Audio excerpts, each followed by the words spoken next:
नमस्ते। Narration nation में आपका स्वागत है, जहां किताबों को आसान और सरल शब्दों में आपके लिए प्रस्तुत किया जाता है। आज हम बात करेंगे स्टीफन कोवी की किताब the seven habits of highly effective people. एक ऐसी गाइड है जो हमें सिखाती है कि कैसे हम अपने जीवन और काम को बेहतर बना सकते हैं। ये किताब 7 ऐसी आदतों के बारे में बताती है जो हमें सफल, खुशहाल और दूसरों के साथ अच्छे रिश्ते बनाने में मदद करती हैं। ये आदतें सिर्फ सलाह नहीं हैं, बल्कि ऐसे सिद्धांत हैं जो ईमानदारी, मेहनत और दूसरों के साथ सहयोग पर आधारित है। कोवी कहते हैं कि अगर हम इन आदतों को अपने जीवन में अपनाएं, तो हम न सिर्फ खुद को बेहतर बना सकते हैं, बल्कि दूसरों के साथ भी बेहतर तरीके से काम कर सकते हैं। ये आदतें 3 हिस्सों में बटी हैं। पहला, प्राइवेट विक्ट्री मतलब खुद को मजबूत करना। दूसरा, पब्लिक विक्ट्री मतलब दूसरों के साथ अच्छे रिश्ते बनाना। और तीसरा, रिन्यूअल मतलब खुद को हमेशा तरोताजा रखना। ये किताब हमें सिखाती है कि छोटे छोटे बदलावों से हम अपने जीवन को और सार्थक बना सकते हैं। आइए इन 7 आदतों को आसान भाषा में समझें।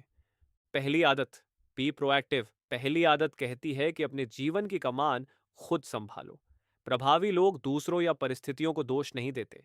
वे उन चीजों पर ध्यान देते हैं जो उनके नियंत्रण में हैं, जैसे उनकी सोच, व्यवहार और फैसले।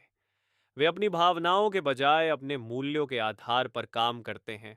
उदाहरण के लिए, अगर आपको अपनी नौकरी पसंद नहीं है, तो शिकायत करने के बजाय आप नया हुनर सीख सकते हैं या नई नौकरी ढूंढ सकते हैं। यह आदत आपको सिखाती है कि आप हर स्थिति में अपनी प्रतिक्रिया चुन सकते हैं। कोवी कहते हैं कि हर घटना और आपके जवाब के बीच एक छोटा सा अंतर होता है, और उसमें आप अपने फैसले से अपना भविष्य बदल सकते हैं। इसे शुरू करने के लिए अपने जीवन में एक ऐसी चीज चुनें जहां आप आज से कुछ नया शुरू कर सकते हैं, जैसे एक छोटा लक्ष्य बनाना या कोई समस्या सुलझाना। दूसरी आदत, begin with the and in mind. यह आदत कहती है कि पहले सोचो कि आप क्या हासिल करना चाहते हैं। अपने जीवन को एक यात्रा की तरह देखो, जहां तुम्हें पता हो कि तुम्हें कहां जाना है। जब आप अपने लक्ष्य को स्पष्ट रखते हैं, तो आपके हर कदम का मकसद होता है। कोवी कहते हैं कि आपको एक निजी मिशन स्टेटमेंट बनाना चाहिए, यानी अपने लिए यह लिखना कि आप क्या बनना चाहते हैं और क्या करना चाहते हैं। जैसे, अगर आप परिवार को सबसे ज्यादा महत्व देते हैं, तो आपका लक्ष्य हो सकता है कि आप अपने परिवार के साथ ज्यादा समय बिताएं। अगर आप काम में सफल होना चाहते हैं, तो सोचें कि आप अपनी टीम को कैसे बेहतर बना सकते हैं। इसे शुरू करने के लिए अपने किसी लक्ष्य के बारे में सोचें, जैसे नौकरी में तरक्की या परिवार में खुशी, और फिर उस तक पहुंचने के लिए कदमों की योजना बनाएं। इसे आप गलत रास्ते पर समय बर्बाद नहीं करेंगे। तीसरी आदत, पुट फर्स्ट थिंग्स फर्स्ट। जरूरी काम पहले करें। यह आदत कहती है कि हमें अपने समय को सही तरीके से इस्तेमाल करना चाहिए और सबसे जरूरी कामों को पहले करना चाहिए। स्टीफन कोवी बताते हैं कि हमें उन चीजों पर ध्यान देना चाहिए जो हमारे लक्ष्यों के लिए महत्वपूर्ण हैं, न कि सिर्फ उन कामों पर जो तुरंत हो जाते हों। वे एक समय प्रबंधन मैट्रिक्स की बात करते हैं, जिसमें 4 तरह के काम होते हैं। पहले जो तुरंत और जरूरी हो, वही करें, जैसे कोई संकट या किसी काम का डेडलाइन। दूसरा, जरूरी लेकिन तुरंत नहीं, जैसे स्वास्थ्य की देखभाल, पढ़ाई या रिश्ते बनाना। तीसरा, तुरंत लेकिन जरूरी नहीं, जैसे फालतू फोन कॉल या ईमेल। चौथा, न तुरंत न जरूरी, जैसे टीवी देखना या समय बर्बाद करना। प्रभावी लोग दूसरे तरह के कामों पर ध्यान देते हैं, जैसे रोज व्यायाम करना या नया हुनर सीखना, क्योंकि ये भविष्य में बढ़ी समस्याओं को रोकते हैं। उदाहरण के लिए, अगर आप रोज थोड़ा समय पढ़ने में लगाते हैं, तो आप भविष्य में बेहतर नौकरी पा सकते हैं। इसे शुरू करने के लिए अपने सप्ताह में एक जरूरी काम चुनें, जैसे परिवार के साथ समय बिताना या कोई नया हुनर सीखना, और उसे प्राथमिकता दें। इससे आपका समय सही दिशा में लगेगा। चौथी आदत, थिंक विन विन।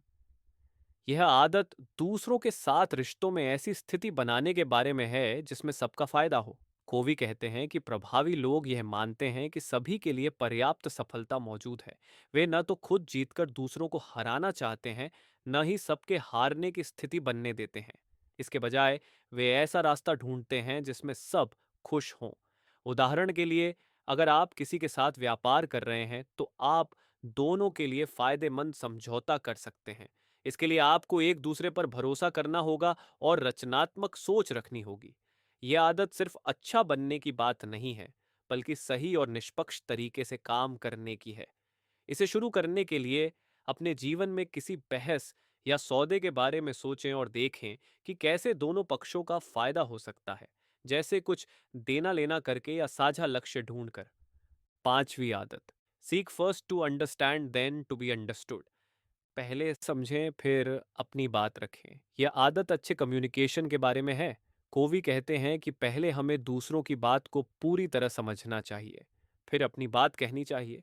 ज्यादातर लोग सिर्फ जवाब देने के लिए सुनते हैं, न कि समझने के लिए।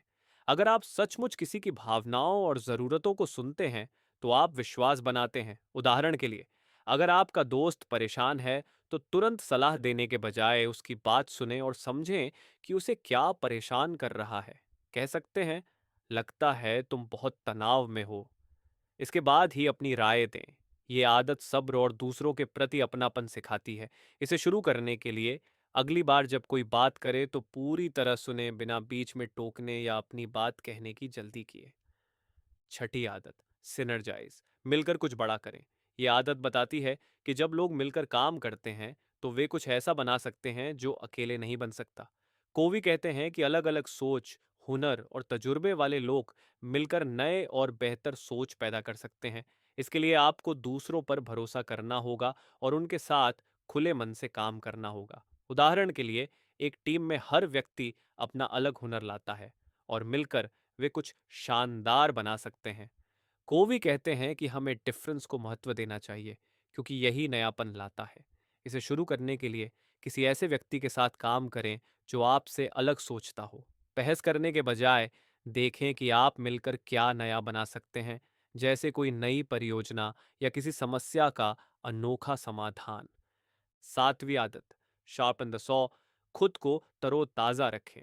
यह आदत कहती है कि आपको खुद को हमेशा बेहतर और तरोताजा रखना चाहिए। कोवी एक आरी सौ की मिसाल देते हैं जो बार बार इस्तेमाल से घिस जाता है, उसे तेज करना पड़ता है। वैसे ही आपको अपने जीवन में अपने आप को तेज और तरोताजा रखना चाहिए। कोवी इस आदत को चार हिस्से में बांटते हैं: फिजिकल, मेंटल, इमोशनल और स्पिरिचुअल। पहला, फिजिकल मतलब शारीरिक, अच्छा खाना, व्यायाम और आराम करें। दूसरा, मेंटल यानी मानसिक, कुछ नया सीखना, किताबें पढ़ना। तीसरा, इमोशनल मतलब भावनात्मक, दोस्तों और परिवार के साथ समय बिताएं। और चौथा, स्पिरिचुअलिटी यानी आध्यात्मिक, अपने उद्देश्य या विश्वासों के बारे में सोचें। उदाहरण के लिए, रोज व्यायाम करने से आपकी ऊर्जा बढ़ती है और डायरी लिखने से आपके लक्ष्य स्पष्ट होते हैं। अगर आप खुद की देखभाल नहीं करेंगे तो आप थक जाएंगे। इसे शुरू करने के लिए एक योजना बनाएं, जैसे रोज 30 मिनट टहलना, हफ्ते में एक किताब पढ़ना या महीने में एक बार अपने लक्ष्यों पर सोचना। ये 7 आदतें एक दूसरे पर बनती हैं। पहली 3 आदतें आपको खुद पर नियंत्रण देती हैं, अगली 3 दूसरों के साथ अच्छे रिश्ते बनाने में मदद करती हैं, और 7वीं आदत यह सुनिश्चित करती है कि आप हमेशा बेहतर होते रहें। कोवी कहते हैं कि ये आदतें रातों रात नहीं आती, इनके लिए मेहनत और अभ्यास चाहिए। शुरुआत में एक आदत पर ध्यान दें, जैसे एक सप्ताह तक सक्रिय रहें, अपने फैसलों पर गौर करें और देखें कि वे आपके लक्ष्यों से मेल खाते हैं या नहीं। फिर एक मिशन स्टेटमेंट बनाएं कि आप जीवन में क्या चाहते हैं। धीरे धीरे ये आदतें आपकी जिंदगी का हिस्सा बन जाएंगी और आप बेहतर तरीके से चुनौतियों और रिश्तों को संभाल पाएंगे। अत्यंत प्रभावी लोगों की 7 आदतें हमें सिखाती हैं कि कैसे हम अपने जीवन को बेहतर बना सकते हैं। खुद की जिम्मेदारी लेना, लक्ष्य बनाना, जरूरी काम पहले करना, दूसरों के साथ मिलकर काम करना, उनकी बात सुनना, मिलकर कुछ बड़ा करना और खुद को तरोताजा रखना, ये सब आपको सफल और खुशहाल बनाते हैं। आज से एक आदत शुरू करें और धीरे धीरे अपने जीवन को और बेहतर बनाएं। नरेशन नेशन में the 7 habits of highly effective people की इस गहरी यात्रा के लिए धन्यवाद। अगर यह आपको पसंद आया तो इसे अपने दोस्तों और परिवार के साथ साझा करें और ऑडियो बुक समरी के लिए हमारे चैनल को सब्सक्राइब करें। अगली बार तक समझदारी और प्यार के साथ जिए। नमस्ते।